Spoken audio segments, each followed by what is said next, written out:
This episode is brought to you by LifeLock. Not everyone is careful with your personal information, which might explain why there's a victim of identity theft every 5 seconds in the U.S. Fortunately, there's LifeLock. LifeLock monitors hundreds of millions of data points a second for threats to your identity. If your identity is stolen, a U.S.-based restoration specialist will fix it, guaranteed, or your money back. Save up to 40% your first year by visiting lifelock.com/podcast. Terms apply. I've been told that 15 seconds after we see the live button, you see us live, which means that right about now, you should see us on the Inside Line F1 podcast YouTube. Welcome. We're going early this time out. We want to go right after the race.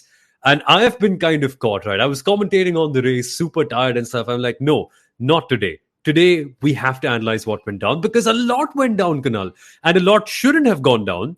It should have been a clear, simple three-stop race from Max Verstappen, which would have potentially left him outside the top three. But then a safety car came. Then they put him on the hard compound tires. And now we're left wondering, Max Verstappen, P10, how has that happened? How has that all happened according to you? How do you sum it up? I feel it's just chaos. It's been absolute chaos. We need to thank Max Verstappen for bringing the Spanish Grand Prix to life in every way because, of course, he pulled off that move on Lando Norris at the start. I have to say this, given the lag we face when we press live versus when people see us live, I wonder if it was Lando Norris who wrote the code on when you actually go live versus when the software telling you go live, just as his race starts. He's back to losing positions on his race start. So anyway, Max Verstappen, of course, very pissed that he had the hard tire, something that Red Bull didn't consider when they put him on the three stopper. They used up all his tire compounds, two softs, two mediums, which they had kept for the race. I want to question you on that for a second, though. I will interrupt you because my Yes. data said that Max had one fresh soft and three used softs, and he used only three softs in the race. So where was that fourth one? Do we know any of that? Because that's the same question I asked on the broadcast. I was like, why the hards? The mediums, of course, he used up. The hards were the only other option, but that extra soft, was it ever there? So, if I understand correctly, and I'm just going to go back to the tires that he had. So Max has used up. He started the race on a soft, then he went to the soft, and he went to the medium, then he went to the soft again, and then Oh, he went to the yeah. hard. So he did use three sets of softs, and Leclerc was the only driver with two sets of mediums. So I'm told I'm a little soft, so I'm going to try and scream, but. I'm going to try and scream the way Max Verstappen was screaming on the radio for A, the hard tire, and then B, for being done in on what happened, right? Because my goodness, I He was just being can. clever. Yes. But Somil, this is a time to actually quote history, right? Spain does do something to extremely well talented Formula One drivers. We saw Jerez 1997, what Michael Schumacher did to Jacques Villeneuve. 2025 Spanish Grand Prix, we saw what Max Verstappen did to George Russell. Do you think he was deliberate? Yes or no? Very, very deliberate. Everything that Max Verstappen does is deliberate. He doesn't do things by chance. And if we're analyzing his micro positioning at the race start and hence how he's been able to keep P2, we should also then micro analyze where he went wrong here. And I I'm not 100% sure. See, look, we're going live very soon after the race. So we haven't had a proper chance to dig through everything and understand whose fault was it. But, but Russell, it seemed from the first pass, did have his front axle ahead of Verstappen's front axle, which, according to the rules, would mean that he is entitled to that place. And Max would think that he did leave enough of a gap to let Russell go past because at turn four, when both of them clashed, Verstappen brake checked Russell. He made sure that Russell would go ahead so that legally he had allowed Russell to get past so that then he could sweep past in the same corner and get that position back. I think that's being a little too clever, though. I think this thing would be like, Max, you've got to let him completely go past, and then you can maybe you can attempt an overtake. But But I'd say that's that's also a part of the rules that if you're giving track position back to your rival, you need to do it in a way that you do not gain you do not gain an advantage by giving away the track position. So yes, Max was very deliberate. But you know what I love? Of course, this is the Max worst happened or worst happened, as my dad calls it. wow. That's a good Okay. one. because That's a this is a good. side of Max which we know is there, which we know we don't love to see. The kind of Max we want to see is the what we saw in Imola, right? That's what we were hoping to see here as well. Exotoric is here saying, "What a race, huh?" Yeah, and I think the safety car just brought it up. But yeah, this is that version of Max Verstappen.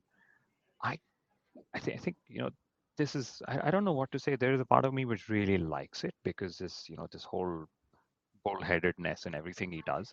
What you said, deliberate. A good way to explain that is he's always knowing how to just bump tires with tires. He's never bumping tires with carbon fiber whenever Yeah. he's going racing. So whether it was with Leclerc on the main straight, whether it was with Russell into turn one, Russell into turn four, Russell wherever else, but it's George Russell. I don't know what George Russell does to always have Max Verstappen's beef. Somehow he's able to trigger Max every single time. And that contact that Max was speaking about, there was only some contact with Leclerc, more so with George on the straight, which must have frustrated him. Like, he felt so helpless at that point that he's on the worst tire, losing out on a podium, and as a result, a championship battle by being caught by two cars who just weren't in his league. Leclerc and George were way far out. In fact, George shouldn't have even split the Ferraris in the first place, given how the race has gone. And exoteric, it's I think Kunal meant hot-headedness instead of old-headedness, but that hot-headedness was definitely on show when he let Russell pass, and it was so deliberate, stopping the car at turn four, making sure that Russell would go past, and then Verstappen would immediately be able to sweep around. That's being a little bit clever. I'm not sure if the rule properly defines to what extent you have to let the car go past before you can actually attack. But I get a feeling Verstappen will force the stewards to write that down as well, because then here he's going to be like, hey, but my front axle was behind Russell's front axle, so technically I have let him past. It's it's tough, and it's Max Verstappen. It's what we expect. But the result, Kunal, for Max, this is his worst performance of this season, worse than Bahrain, if you can believe it. This doesn't make sense. He was supposed to win this race. Well, yeah, especially with the whole flexi wing saga and how politically Red Bull was trying to push for it to happen. Everyone thought this is where pecking order would change, but McLaren had the largest qualifying gap of the season with Oscar Piastri, of course, 2 tenths out there. And yeah, nothing much has changed with the flexi wings, apart from just lots of money being poured in there. And like Lewis Hamilton said, that everyone's wings are still bending. Just they're now bending half of what they were bending. So just a lot of money that's been poured down. But And good sticking for us. And a story, right? We get to talk about something before the race. Clearly, it meant nothing to McLaren. Yeah, it meant nothing to McLaren. They of course did a lot of changes into Imola, brought the front wing, did a lot of A/B testing out there. But staying on Max Verstappen, firstly, hats off to Red Bull Max for trying to make a three-stopper work. You said he would have probably been just outside the top three. I think he would have finished third if everything was going fine. And just the luck of the draw when the safety car came out, didn't have soft tires, but they just realized they didn't have the pace, so they said we'll just keep Yeah. going faster and we'll just cycle through this. I think Red Bull tried this with Sergio Perez in 2022. So they have tried this strategy before as well. But all in all, I think this is what's going to bring in a lot of viewers back to Formula One. Lots of chatter. We've got the next Yeah. fortnight for Max Verstappen to actually keep bringing up the social media posts on how he's the greatest of all time, but also the dirtiest of all times, or whatever the word becomes a Oh, don't. you know you're going to be clipped for that, you know? Yeah, but I like I said, it's unsafe. These are ungentlemanly ways of doing things in Formula One. But why don't we get to it? The reason why I think Max got hot-headed about this, old-headed, however we call it, was because he thought that George Russell did not have that corner. He thought that he rammed wheels with George and he didn't have space and he had to hence take evasive action, follow the race director's notes, go around the cone. And he thought that was his position because he was sort of let off track. What do you take that situation? Do you think that was the case? Do you think Red Bull and Max should have stayed there and said, you know what, we'll fight this with the stewards, but we're not going to give up the place on track? Do you think that should have Da- been the approach? damned if you do, damned if you don't, I feel. Because in Jeddah, we were saying the same thing about the opposite, that they should have just They should have just dropped back, and that would have helped them be competitive in the race. But now it's the opposite. It's hard to tell, really. I mean, if I was Red Bull, I think they would definitely have looked at the footage again and made that call, because it's hard not to, right? In that moment when everything's so high pressure, these are the kind of calls that GP and the rest of the team are paid for. So they would be looking at the data, they would be looking at the footage and checking where Russell's car would be relative to Max. And if they sense even a hint of drama, might as well pull him back. You know, you can be faster. Max has a good car underneath him. And Exoteric has been putting in a great question, and multiple great questions, in fact, which all of you, by the way, can also do by interacting with us on the chat and also by subscribing to the Inside Line F1 podcast. So keep those questions coming. But Exoteric's question is, you think Max is bringing an old school aggression where most of the grid are a bit more gentlemanly? I think he does. He's very aware of the regulations.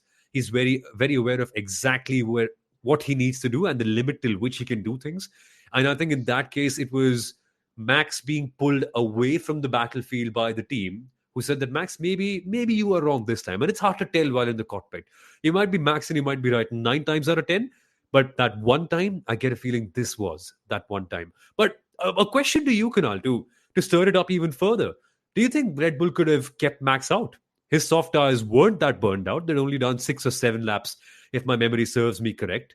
Could they have won this race or perhaps even maintained their podium if they were staying out instead of boxing at a safety car? Great question. Why don't I just open up my live timing? So let me tell you this, okay? Max Verstappen was on 8-lap-old set of softs when he moved on to the new tire for the restart. What did everyone else have? Let's look at that. So Piastri was on a used soft. Norris was on a used soft. Leclerc, Russell, they were all on used softs. Piastri had a 6-lap-old soft. Norris had a 7-lap-old soft. Maybe they could have, tried that. So the question Red Bull would have been wondering is, we know Max does his magic. Will he do a better magic show on a new set of hards, or would he do better magic on an, a 8-lap-old set of softs? And my concern is with those 8-lap-old set of softs, they told him anyway to go flat out all charge. Yeah. So he probably didn't have gentle introduction, as the engineers say. He probably just went flat out, and he would have said, I'm anyway going to be, he could have anyway been, blown up the core of the tire, as we call it, the peak use of the tire, because he was chasing Lando Norris down. So it was just down to not having, what do you say? I think they just wanted better rubber, and they thought hard was the best rubber. We saw Max trying to warm up the tire on the last corner of the restart. What a great save that also was. Yeah. But yeah, I think it's just Max Verstappen, and that's what makes him special. He's so imperfect in every way. Imperfect in also how he sort of extracts. I don't know if imperfect is the only way to put it, but he's unconventional even in the how he's extracting performance from the car itself. Do I condemn what he did on track? Yes, I did. But that's what Max Verstappen is. If Max didn't do that, he's not Max Verstappen. Maybe he's Min Verstappen. I don't know. And Formula One is not Formula One. As Exoteric pointed out in the comments, who else would defend with this ferocity if not for Max Verstappen? Thank you to Kimi Antonelli, and thank you to Max. Kimi for bringing out the safety car, and Max for bringing in some life. But it's a rare mistake from Red Bull Racing strategically, a rare mistake from Max Verstappen. It has cost him dearly, and in the championship, they have gone a long way off. Quick math time. I wasn't really the best. I once failed in my grade 10, but then got decent results. I'm calculating 186 minus 137. What's the difference between Piastri and Verstappen now? I see 49 points, if that would be correct. 49 points. That's a lot to overcome. And Exoteric is saying Max is not known as a tire whisperer. He beats that cars in those tires within an inch of their life, which is what he did to be competitive in the first place, which is why on a 3-stopper, he was constantly challenging both the McLarens.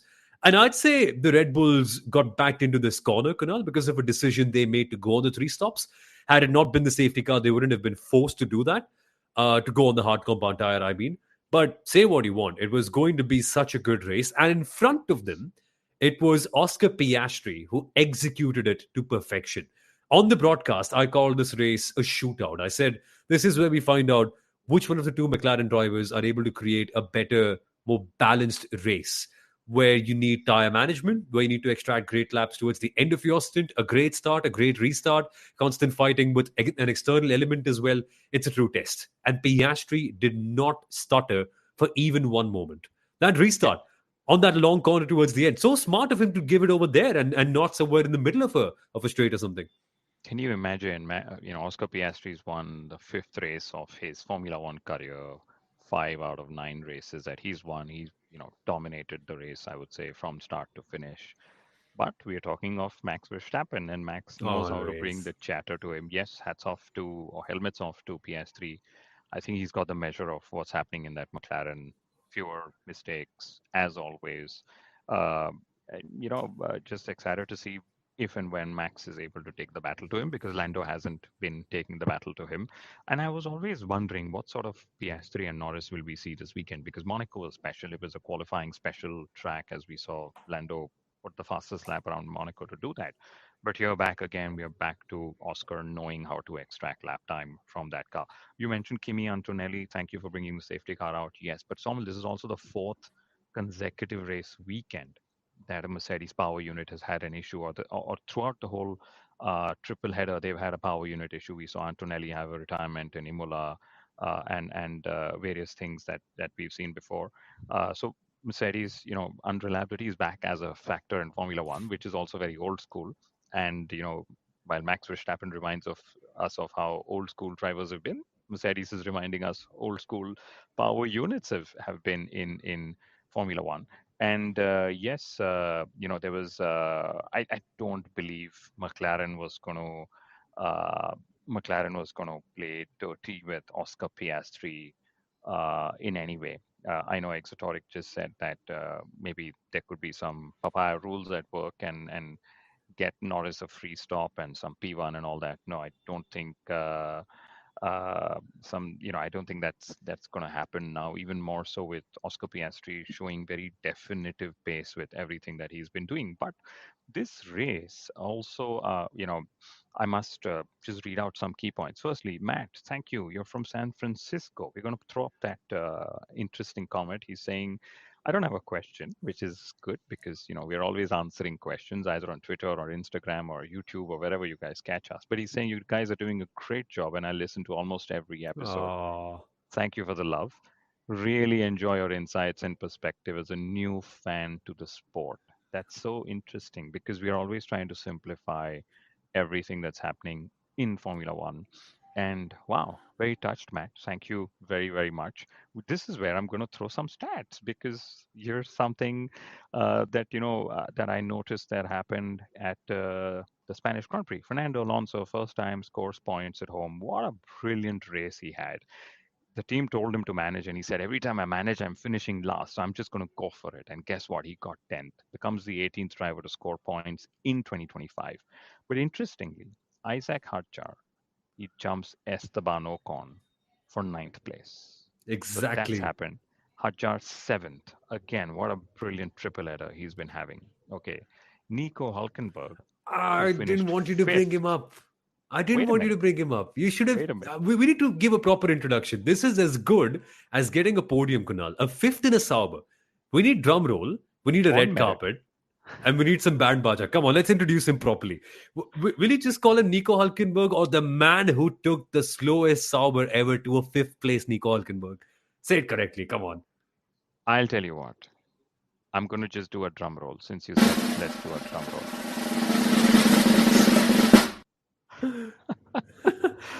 I heard Driver nothing of the of day. that. Driver of the day, Nico Hulkenberg. What a driver! But let us decode his race because he got there on merit. It's not because Antonelli, of course, was out, and Max got a penalty, but he was still sixth. He pulled off two overtakes on two great drivers. First, Fernando Alonso at the start of the race, Lewis Hamilton at the end of the race. Again, he executed the three stopper just like every other driver. Made the extra stop under the safety car, but he was running therein or thereabouts from the very start of the race itself. So that's Nico Hulkenberg. But the point I was going to say is he's now 11th in the Drivers' Championship, ahead of your favorite driver, Carlos It's Sainz okay. It's Jr. okay. Okay. If you can do something that special in a Sauber, you deserve it. I mean, come to think about it, Kunal, they finished in the points once last year, two times in 22. They've already gotten, I think this is Hulkenberg's second points finish of the year, and Bortoleto is yet to do so. So 2 points finishes. And with that, they go above Alpine in the Constructors' World Championship and on level with Aston Martin, with Fernando Alonso also getting 2 points from this race. 10 Yes. points in a Sauber. I think that deserves more attention than Piastri beating Norris. The Yep. mega Sauber, undercut worked out. absolutely. Sauber is now ahead of Aston Martin in eighth place. Racing Oh, Bulls, ahead. thanks to Oh, yeah. yeah, Count back. yeah. Racing Bulls actually jumps Haas for seventh place, thanks to Isaac Hadjar. Okay. Alpine, of course, Pierre Gasly jumped Yuki Tsunoda for 14th place, if anybody cares of that. But there is still movement that happened, Somil. Ferrari jumps to second place in the Constructors' Championship. There was 5 points separating the top, not top, but McLaren's at the top, but 5 points for P2 before the start of the Spanish Grand Prix weekend. Ferrari 165 points, second place. Mercedes is down to third in 159 points, and Red Bull are fourth with 144 points. Can you Wow. imagine? There is just so much that has happened in this Spanish Grand Prix, including lots of stops, which pretty much didn't make sense after all. They did not. It was crazy. I was having such a tough time trying to commentate on that race because half the time, a quarter of my brain was occupied on the gap between the top three, and then the next quarter with what the Ferraris were doing, and then the next about Gasly and Hulkenberg because they were on a very different strategy to the rest, and the other quarter was occupied with Fernando Alonso, Bortoleto, Lawson, and that whole pack because it was so crazy. And for a commentator, for a strategist, for a stats person, for people like us, Kunal, who often tend to sit back after the races and dig and analyze what was going on, there's just so much to unpick from this race and in every different corner. Like Behrman going super lengthy on his stints and constantly holding off Lawson and Lawson passing him all the time. And then Alonso every single time coming back and passing them around the outside. I think it's a very solid 8 out of 10 race from an entertainment perspective. If you, it is it not? I never get these. I never get these references. 8 out of 10, 10 out of 10. Okay, how Last much couple did of you laps were. enjoy in your couple of hours? Like, I would say the safety car definitely brought it to life. Before that, it was just a conventional race. The only thing was, okay, where's Max going to end up with the three stopper versus everyone else on the two stopper? You mentioned Fernando Alonso outside of turn three. I love how he just pulled off that move outside of turn three every time. He was so committed. And you know what happened? Alexander Albon, who blew two front wings in 27 laps and then was told to retire the car, he went on to the radio and he told Carlos Sainz, there's a lot of grip on the outside of turn three. You should choose to use that if you need to. no, Lovely, because Williams didn't score any points, which is fine. But one last point, Charles Leclerc, I think him being on the podium was actually something that he orchestrated from Friday itself. He used an extra set of soft, prepared for qualifying. Q3 went in the middle when nobody was there, when the track was, a couple of tenths slower. Said, I'm going to save an extra set of mediums. He's coming up behind Lewis Hamilton. And guess what he does? He's saying, guys, let's not waste time. I sacrificed qualifying, not so that I go slow in the race. And then Ferrari, of course, ended up, swapping both their drivers, which I think was pretty fantastic. And can you imagine they are second in the Constructors' Championship. that is insane. Mercedes and Ferrari, who are yet to win a race in 2025, are ahead of Red Bull Racing. That has won a couple of races at the hands of Max Verstappen, just the anomaly called Max Verstappen. Every dream needs a team, as Mercedes said. So yeah, that's insane. Okay, we have a couple of comments. Exoteric for driver of the day would have said Hadjar, but yeah, from which orifice did Nico Hulkenberg pull out that performance? It's crazy. And about the names in the channel stream description, well, we can introduce ourselves to you towards the very end of this episode. My name is Somil Arora. You would have heard me on the Hindi Formula One broadcast on Fan Code. And you would have heard Kunal a lot or seen Kunal a lot if you watch Viaplay on TV in the Nordics, because he's there as an F1 expert almost every single weekend.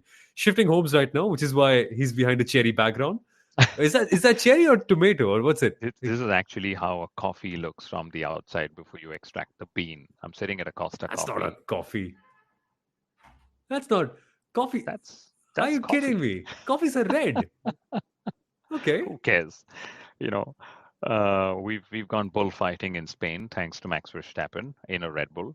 Is that also one of the title options we could have used? I don't know, but we've had fun. We have. And to round this episode off, we are seeing so much movement in the Formula One World Championship. Piastri goes clear, has a 10-point advantage. And we see Verstappen now slipping out of the lead a little bit. 49 points between himself and Oscar Piastri, who's now firmly your race leader. Ferrari in second, Mercedes in third in the constructors. Jumping between Sauber and Aston Martin as well. Sauber are up into P8. So this has been a great Spanish GP. And we've had a lot of fun time dissecting it all. But the big story still is Verstappen losing his head for once. A rare mistake, Red Bull Racing being caught out by strategy in a rare circumstance. And that's a race win lost, that's a podium lost, and that is potentially some championship loss as well. Exoteric with the last comment of the day saying, "You gentlemen are my new source for F1 stats appreciation. Love me some stats insight." And which is 2/3 of it. F1 Stats Guru is still not a part of this episode. He's unfortunately having some electricity cuts, quite like Kimi Antonelli. But his stats and numbers, they're even crazier. So, yeah, I mean, welcome along to the Inside Line F1 podcast. Subscribe to us. A lot of you who watch and comment, we've checked, often don't subscribe to us, which is something that pains our hearts. So if you're watching and interacting with us, click on the subscribe button down below. Click on the bell as well so that you are notified of whenever we go live next. And let's end this episode with one last comment. Driver of the day, Kunal. Piastri, Verstappen, Russell, Leclerc, Hulkenberg, Hadjar. What's your pick? Where are you going with this? You know, it's firstly, the F1 fans have selected Max Verstappen as the driver of the day. Started third, finished 10th, deliberately rammed into George Russell. George Russell defied the race control message or defied the team last weekend in Monaco and got a time penalty. Max Verstappen chose to, do what he did. I don't know. I would say I would pick Max Verstappen. There is always some element of fun, element of unpredictability there, but it's difficult to look away from Nico Hulkenberg, given that it's not often that drivers, in pretty much the slowest team entering in to the Spanish Grand Prix, and to finish fifth. I think that's pretty fantastic, and hard to look away because he actually came back to Formula One after a 3-year gap. I'm pretty sure not many midfield drivers have had such opportunities. The way he's grabbed it, and then he's been hired by Audi, but the guys who actually are no longer in that. So I'm pretty sure he's also facing some turbulence resistance because certainly the guys who hired you are no longer running the team. So how do you keep proving that you deserve this seat when the rebrand happens? And today was again one of those times that even though he was out qualified by Gabriel Bortoleto yesterday, which he was very exciting. Nico Hulkenberg said I'd kept 2/10 of margin entering the last couple of corners, and then I think he said he overheated his tires and he lost the 2/10 margin, and then suddenly with just 8/10 covering the Q1 P1 to P20, he said that's it, that was done for me. So yeah, I would say Nico Hulkenberg. Same. And Hulkenberg's got 16 points. The second Red Bull driver, 7 combined this year. So that's a big story. And what a weekend it's been. 5 plays grid penalty for F1 Stats Guru for missing this episode for sure. We miss him a lot. But he and all of us are going to be back very soon. 2 weeks from now is when we have the next Formula One race. But I can't for the life of me seem to remember which one it is. So what are we going Canada. next, Kunal? Canada. We're going across. Yeah. Canada on the 13th to 15th June. So make sure that you subscribe to the Inside Line F1 podcast. We'll try to make some really fun content for you guys in the middle of this break as well, because we can never stay away from Formula One. And when we'll be back, we'll bring you a race preview, and of course, the race review as well. So you know the drill. Subscribe to the Inside Line F1 podcast. Click on the bell notification so that you're updated with all of us. And we shall see you in a couple of weeks' time. Till then, have fun and enjoy other sports.